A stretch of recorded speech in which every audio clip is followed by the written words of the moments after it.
Boa tarde, pessoal. Para quem não me conhece ainda, eu sou o João, responsável aqui pela mesa de renda variável da Convex Investimentos. O objetivo aqui dessa pauta mensal é trazer um pouco, né, do que aconteceu no mercado financeiro no último mês, alguns indicadores econômicos, né, como os ativos têm se comportado e também tentar trazer um pouco do que pode acontecer daqui para frente. Se você puder, já deixa um like aí no vídeo e compartilha, né, para quem tem o interesse de se aprofundar um pouco mais no tema, que eu aposto que o pessoal vai gostar. Bom, vamos lá para o primeiro ponto aqui da pauta, falar um pouco sobre petróleo. No dia 14 agora de fevereiro, o Trump ele assinou uma ordem executiva para criar um conselho de energia que tem o objetivo de expandir a produção de petróleo e gás nos Estados Unidos. Então, durante a campanha, né, do Trump, ele tinha esse slogan, essa campanha aí para continuar perfurando. E por que é importante, né, falar sobre isso? Porque o preço do petróleo, de certa forma, ele tem um impacto muito significativo nas expectativas de inflação de longo prazo. Então, essa possibilidade, né, de aumentar a produção de petróleo e gás nos Estados Unidos pode ajudar aí no médio e longo prazo a derrubar o preço do Brent, né, do barril de petróleo e, consequentemente, ajudar aí nas expectativas de inflação. Uma outra notícia aqui importante para mostrar, aí na tela agora, o Brent ele atingiu, né, a mínima de 6 meses com os planos da OPEP de seguir aumentando a produção de petróleo a partir de abril. Isso seria, no caso, né, o primeiro aumento planejado de produção desde 2022. Então, isso, de certa forma, corroborou aí para as quedas de petróleo a partir do dia 3 de março, né, ali, que, no caso, voltou ali a negociar abaixo de $70 o barril, onde permanece até o momento, né? Então, o Brent aí sendo negociado agora, dia 13 de março, por volta de $70 o barril. Então, novamente, né, isso corrobora aí para uma possível inflação de longo prazo mais baixa. De certa forma, também tem um outro ponto que pode ajudar aí nessa questão da queda do barril de petróleo, que é a imposição de tarifas por parte do Trump, que pode, de certa forma, impactar a atividade econômica e, consequentemente, também a demanda de petróleo aí nos próximos meses e anos. Agora, falando um pouco sobre o Brasil, no dia 17 de fevereiro, a gente teve a divulgação da prévia do PIB, e esse índice ele apresentou uma queda de 0,7% em dezembro, contra uma expectativa de pesquisas, né, por parte de analistas, né, econômicos, que apresentavam um recuo de 0,4%. Então, esse resultado ele foi o resultado mensal mais fraco, né, desde maio de 2023, onde teve uma retração de 1,72%. Então, esse índice ele acabou vindo um pouco pior do que o esperado, e o que reforça a tendência de arrefecimento da atividade econômica. Então, esse enfraquecimento, né, do crescimento, ele pode, de certa forma, significar um aperto monetário, né, uma subida da Selic, digamos assim, menos agressiva do que o mercado estava esperando agora no início do ano. Então, esse fator aqui é importante, né, justamente para, quem sabe, não levar a Selic até 16%, como era esperado. Um outro dado importante aqui para mostrar é o IPCA de fevereiro, que saiu ontem, dia 12 de março, e esse índice ficou aí em 1,31%, dentro das expectativas, enquanto o mercado esperava aí um aumento de mais ou menos 1,32%, e esse índice ele acelerou, impulsionado principalmente pela devolução do bônus de Itaipu. Então, o próprio site aqui do IBGE demonstra, né, que dentro aqui do grupo de habitação, que subiu 4,44%, né, energia elétrica residencial foi o subitem com maior impacto positivo no índice, o que representa aí 0,56%, né? Então, foi o maior, digamos assim, contribuinte aqui para esse IPCA vir bem alto, agora no mês de fevereiro. Mas é bom deixar claro que ainda assim já era algo esperado pelo mercado, e a inflação acabou ficando, né, dentro das expectativas ali. Então, de certa forma, vale mais entender o que são itens recorrentes ou não para saber, para tentar entender, né, qual vai ser o comportamento da inflação agora nos próximos meses.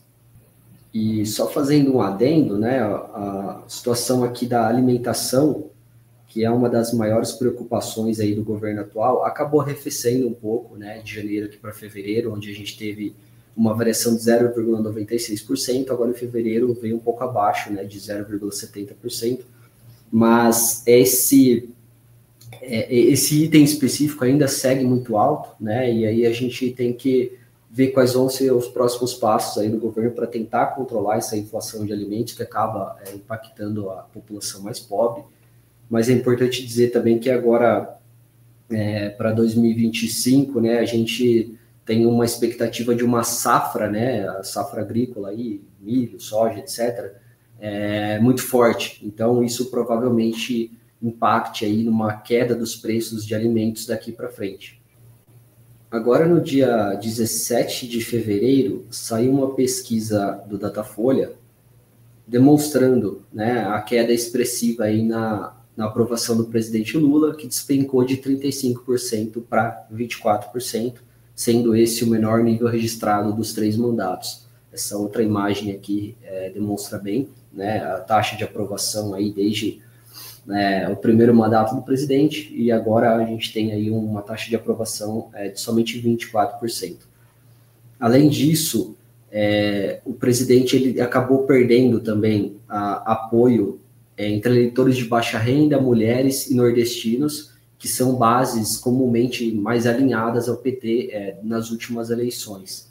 Então, embora a eleição presidencial, né, 2026 ainda esteja um pouco longe, esses sinais eles seguem um padrão predominante nas maiores economias do mundo, onde existe uma rejeição muito forte dos atuais políticos, né? Então, principalmente agora com essa perspectiva de desaceleração econômica nos próximos meses, como eu já apresentei a prévia do PIB, né, do terceiro TRI ali de 24, a tendência é que a popularidade do Lula sofra novas pressões daqui para frente, inclusive até por causa de uma inflação, né, que segue persistente. Bom, e como eu falei, né, esse cenário todo de inflação, popularidade do presidente caindo e etc., o presidente acaba tentando tomar algumas iniciativas para melhorar a popularidade, né? Então ele parece até um pouco desconectado da realidade e ele voltou aí a afirmar que a economia vai crescer mais do que o previsto, né? Mesmo com os indicadores aí apontando para uma desaceleração agora em 2025. E enfim, aí a gente segue vendo, né, algumas tentativas de recuperar a popularidade, indo na contramão do que o Banco Central vem tentando fazer, que é desacelerar a economia. Então, o presidente, né, o governo atual, segue tentando injetar liquidez no mercado, impulsionando a economia para crescer, enquanto a gente tem uma taxa de juros que vai continuar subindo, né, porque, de certa forma, a gente precisa fazer isso para que a inflação seja contida, né, que a inflação volte ali para aquela meta de 3%. Então, teve alguns anúncios, né, que o governo fez aí ao longo agora do início de março, onde ele anunciou a liberação da FGTS para quem optou pelo saque aniversário, uma medida aí que deve injetar 12 bilhões na economia. Ele também apareceu em rede nacional na segunda-feira passada, onde ele anunciou a farmácia popular e também o pé de meia. E aí a gente está falando, né, dentre todas essas estimativas aí, a gente segue com uma expectativa de aumentar, na verdade, o déficit fiscal agora em 2025, quando, na verdade, a gente deveria estar indo na contramão. E aqui eu não estou tentando criticar o governo atual, é mais pro mercado financeiro, né, o que faz sentido ou não, tá? Então, só para deixar claro aí o que vem acontecendo nos bastidores aí do governo. Bom, ainda falando sobre algumas medidas aí que o governo vem adotando para tentar controlar a inflação de alimentos, o governo optou por zerar o imposto aí de importação de carne, café, milho, azeite de oliva, massas e biscoitos, né, numa tentativa de diminuir a inflação. Inclusive, teve um relatório do BTG sobre essas medidas, né, e qual seria o real impacto delas. Então, basicamente, zerar imposto de importação para carne, como o Brasil ele é um exportador líquido, a redução das tarifas de importação não deve ter um impacto relevante nos preços. Mesma coisa para o açúcar, mesma coisa para o milho, e a mesma coisa para o café, né? Então, as únicas coisas aqui que pode ter um efeito aí um pouco mais positivo na queda dos alimentos seria o óleo de palma, né? E talvez alguma coisa para o etanol. Mas o fato é que esses impactos, de certa forma, são muito mais populistas, porque demonstra, né, para a população de maneira geral que o governo está tentando fazer alguma coisa, mas na prática a gente não vai ver nenhum tipo de melhoria, né, nos preços aí desses alimentos. Então, essa estratégia, novamente, dificilmente vai ter qualquer impacto significativo. A única coisa que realmente poderia surtir algum efeito seria, no controle da inflação, seria um real mais valorizado, né? Então a gente tem um dólar um pouco mais fraco, e aí para ter um dólar um pouco mais fraco, a gente precisaria ou de uma responsabilidade, né, fiscal por parte do governo, ou, como eu falei anteriormente, uma safra agrícola muito forte, e é claro que isso está fora, né, do controle do governo, mas tudo indica que provavelmente a gente vai ter uma safra muito forte agora ao longo de 2025, o que vai ajudar aí na queda da inflação de alimentos. Agora, falando um pouquinho sobre China, vou passar aqui rapidamente. A China liberou mais estímulos fiscais na quarta-feira, agora dia 5 de março, onde prometeu esforços maiores para sustentar o consumo e amortecer, né, uma tentativa de tentar amortecer o impacto da escalada da guerra comercial com os Estados Unidos, e manteve, né, a meta de atingir o PIB, ou fazer, né, a economia crescer pelo menos 5% agora ao longo de 2025. Então, o que isso significa? Um maior endividamento, ou seja, mais dinheiro injetado na economia, o que aumenta a liquidez. Então, a meta de déficit, né, déficit em relação ao PIB foi elevada para cerca de 4%, o que significa um aumento de 1% em relação ao ano passado. E o impacto de tudo isso, tentando resumir aqui para o Brasil, né, é que a gente pode ser beneficiado, porque de certa forma a gente pode ter uma melhora no preço das commodities, o que acaba influenciando a nossa bolsa, que, como todo mundo já sabe, é muito ligada ao preço de commodities. Agora, falando um pouco sobre Estados Unidos, ontem, dia 12 de março, saiu o CPI, né, a inflação ali ao consumidor, que registrou uma alta de 0,2%, abaixo das expectativas de 0,3%, isso no mensal, né, então teve um acúmulo aí de 2,8% ao ano nos últimos 12 meses. É importante dizer que a meta de inflação que o Fed persegue é 2%, então isso demonstra que existe toda essa problemática aí diante das tarifas, né, do Trump, que podem impactar a inflação, e a inflação segue persistente, né, muito longe ainda dos 2% que o Fed vem buscando.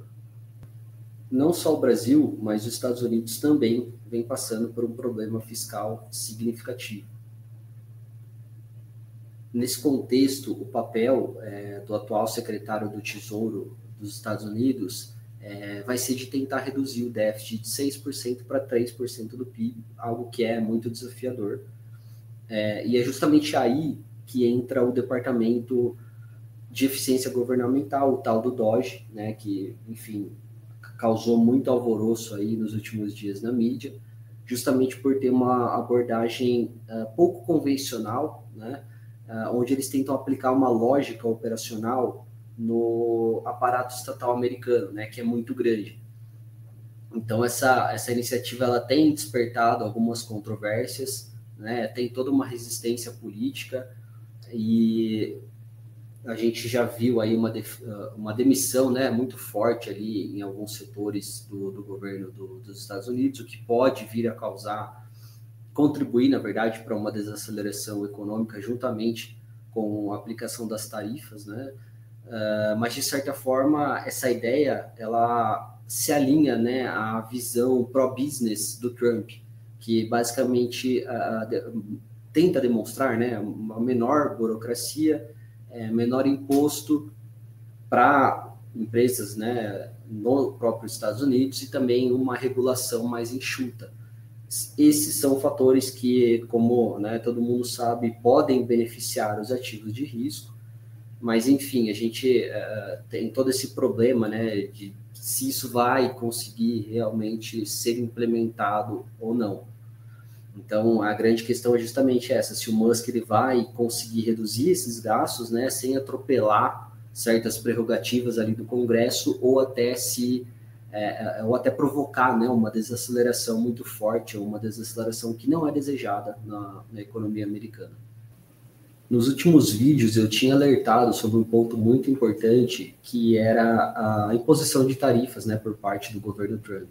E para quem tem acompanhado as notícias aí ultimamente, pode ver que existe aí uma volatilidade muito grande no mercado, né, principalmente por esse vai e volta. Então o Trump vai lá, anuncia uma tarifa e acaba adiando, né? Então, lá no dia 4 de março, ele ia entrar em vigor, né, as tarifas ali sobre China, México e Canadá, mas aí logo no dia 6 ele acabou adiando essas tarifas ali para o Canadá e para o México, manteve da China, né, mas enfim, acabou adiando o Canadá e para o México, e aí ontem ele anunciou imposto sobre importação de metais, basicamente aço e alumínio, né, no mundo todo, e aí a União Europeia e o Canadá vêm anunciando aí algumas retaliações, né, como uma forma de acirrar um pouco mais essa guerra comercial. Então, tudo isso tem causado muita volatilidade no mercado, né? Então, por que isso é tão importante, né? Ou tão ruim assim para a economia? O Trump ele vem, de certa forma, adotando esse tipo de política com aliados, né, do próprio governo. Então, essas preocupações aí de tarifas acabam reduzindo o crescimento, né, dos Estados Unidos a nível global como um todo. Então, se os investidores acreditam que o crescimento dos Estados Unidos vai desacelerar, eles podem reduzir, né, a demanda aí por ativos denominados em dólares de maneira geral, né, o que enfraquece não só a bolsa, né, então desde todo esse início aí de tarifas, o S&P corrigiu ali basicamente 10%, né, do último topo histórico. E também é legal mostrar aqui o DXY, que é basicamente um índice que mede a força do dólar contra uma cesta de moedas. Então, euro, libra esterlina, iene, enfim, né, uma cesta de várias moedas. E a gente vê, né, que o dólar perdeu muita força aí ao longo dos últimos dias, justamente por toda essa situação das tarifas. Só um ponto de atenção aqui quanto às tarifas. A gente teve uma retaliação aí, né, por parte do governo chinês, anunciando, né, tarifas sobre vários produtos agrícolas e alimentícios dos Estados Unidos, em resposta aí ao aumento, né, de 10% nas tarifas de importação chinesa, que entrou em vigor lá no dia 3, né, como eu mencionei. O Trump voltou atrás para Canadá e México, mas não para a China. Então, de certa forma, isso pode beneficiar o Brasil, né? Inclusive o BTG também soltou um relatório aqui falando sobre alguns aspectos dessa guerra comercial e que muitas vezes, né, houve, na verdade, na primeira vez que isso aconteceu, lá em 2016, a participação, né, de importação de soja da China dos Estados Unidos caiu bastante, enquanto a do Brasil aumentou. Então, de certa forma, eles mostram aqui, né, a implementação de tarifas sobre produtos dos Estados Unidos levou a um aumento na demanda, né, por produtos brasileiros e a um crescimento do prêmio sobre os preços da CBOT. Então, o que está dizendo aqui? Que pode ter uma queda nos preços de soja nos Estados Unidos, mas um aumento no prêmio da soja aqui brasileira.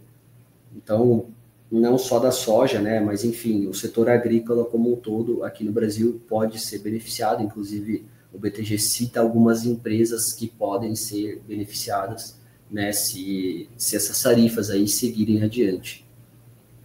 Só um último ponto aqui ainda sobre tarifas. É legal mostrar esse gráfico aqui.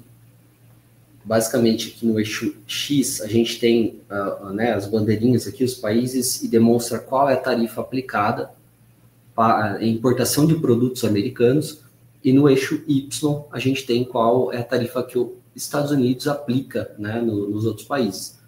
Então, o Brasil aqui, basicamente, aplica uma tarifa média, né, para produtos americanos por volta de 14%, enquanto os Estados Unidos aplicam uma tarifa próxima a 2%. Então, de certa forma, a gente pode sair prejudicado caso o Trump siga com a política de adotar tarifas recíprocas, que ele disse que iria, né, fazer isso a partir de 2 de abril.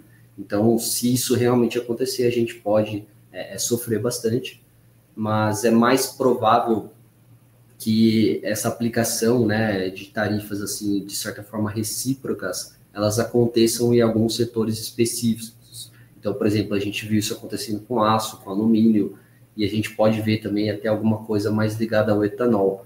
Mas, de maneira geral, né, é difícil que ele consiga realmente adotar tarifas recíprocas para todos os produtos. Mas é só um ponto aí de atenção.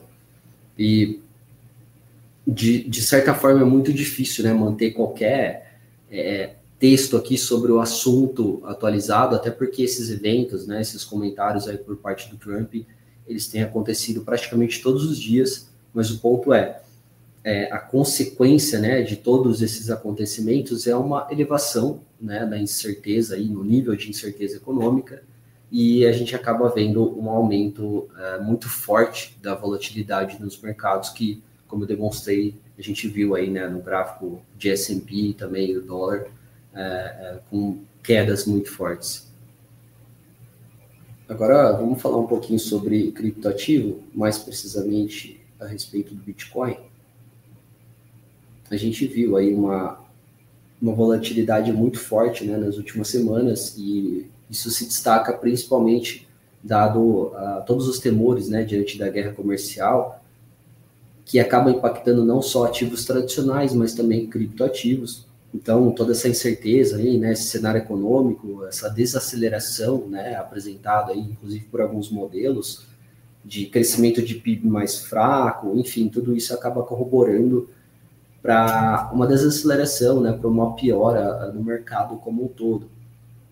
Então, embora a gente tenha esse cenário aí regulatório muito promissor para o Bitcoin, porque, né, muita gente pergunta, pô, mas a gente tem esse cenário tão benéfico aí, com criação de reserva estratégica para Bitcoin, uma desregulação no mercado, e ainda assim o Bitcoin está caindo, onde está essa resposta, né? É basicamente se a gente olhar para o comportamento do S&P, que foi o que eu mostrei ali recentemente, a gente sabe que esses ativos eles são de naturezas distintas, mas de certa forma eles apresentam uma correlação muito alta, né? Tem alguns estudos aí, inclusive, que a correlação entre Bitcoin e o S&P ela tem estado aí em torno de 0,8, né, na média. Então, uma correlação de 1 significa que os ativos se movimentam, né, em mesma intensidade. Agora, em 0,8 a gente tem uma correlação muito próxima, mas ainda assim uma relação forte, né, de certa forma. Então, cada vez mais o mercado de criptoativos ele tem se institucionalizado, né, com criação de ETFs, opções, etc. Então, tudo isso vem fazendo com que os criptoativos eles fiquem mais correlacionados ao mercado tradicional. É claro que a volatilidade é muito maior, mas, enfim, existe essa correlação. Então, justamente, diante desse cenário complicado, né, os investidores eles têm migrado ativos de maior risco, e quando a gente vai olhar, né, fazer um ranking, digamos assim, de ativos de maior risco, criptoativos está, né, bem lá no topo desse ranking. Então, os investidores eles acabam fazendo resgate desses ativos de maior risco e migrando para ativos mais defensivos, como o ouro ou até títulos governamentais de maneira geral do próprio Estados Unidos. Então, tudo isso tem corroborado para essa queda aí do Bitcoin e dos criptoativos de maneira geral. Na última quinta-feira, no dia 6, o Trump ele assinou uma ordem executiva para criar uma reserva de Bitcoin, né, e um estoque nacional de ativos digitais.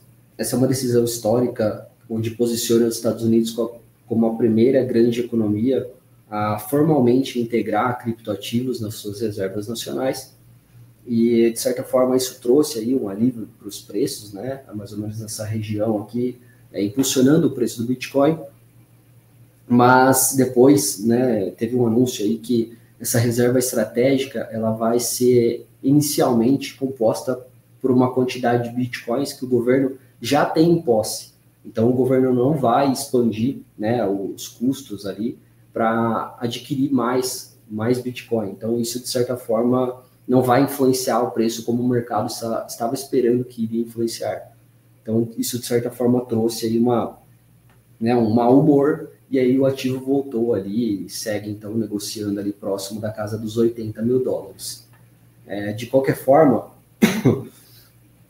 é importante dizer que existem desenvolvimentos aí institucionais que seguem reforçando, né, essa perspectiva positiva para criptoativos, inclusive como a inclusão de 1 a 2% de ETFs de Bitcoin nos modelos, né, de algumas gestoras muito famosas e muito grandes, como a própria BlackRock, a Vanguard, e também o anúncio, né, de alguns contratos aí, de outras moedas, né, não só o Bitcoin, mas Ethereum, Solana, Cardano e etc. Então, todos esses marcos, né, eles indicam que mesmo diante dessa volatilidade no curto prazo, os fundamentos estruturais para os criptoativos de maneira em geral, eles seguem se fortalecendo. Então, não é uma recomendação de compra, mas para quem gosta de criptoativo é legal ficar atento aí, porque no futuro, aí, no médio e longo prazo, esses, né, os preços podem melhorar um pouco aí dessas quedas recentes.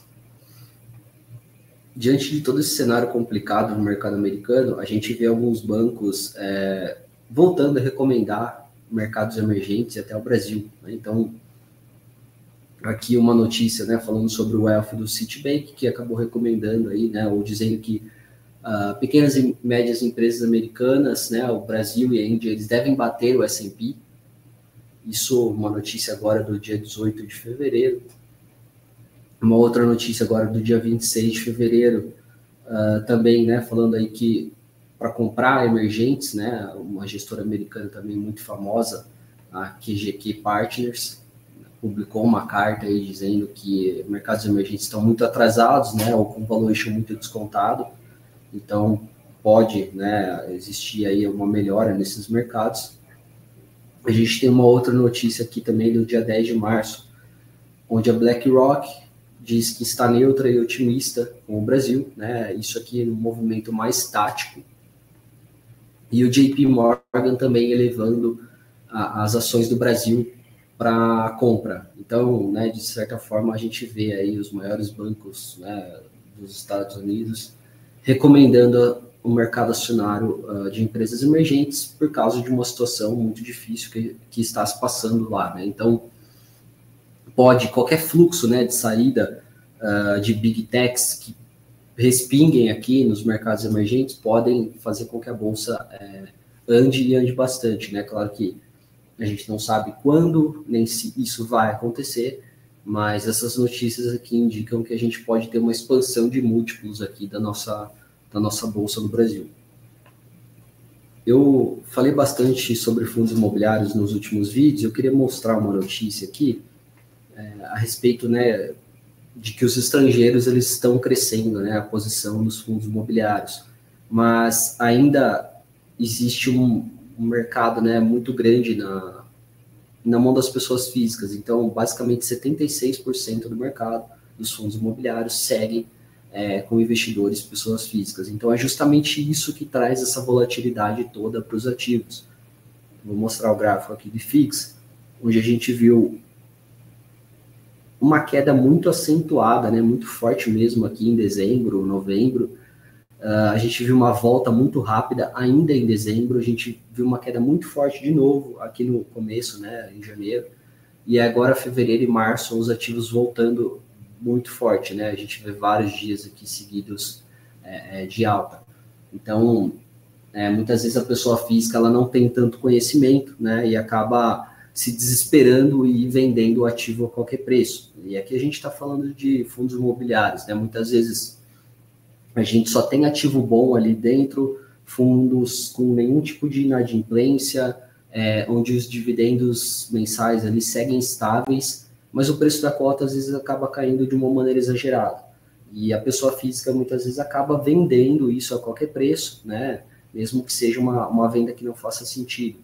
Inclusive, eu alertei muita gente, né, que não era muito legal vender esses ativos nessas regiões aqui de preço, né, abaixo aí basicamente de 3 mil pontos e fixos, porque isso representa um desconto muito expressivo desses fundos, não faz sentido.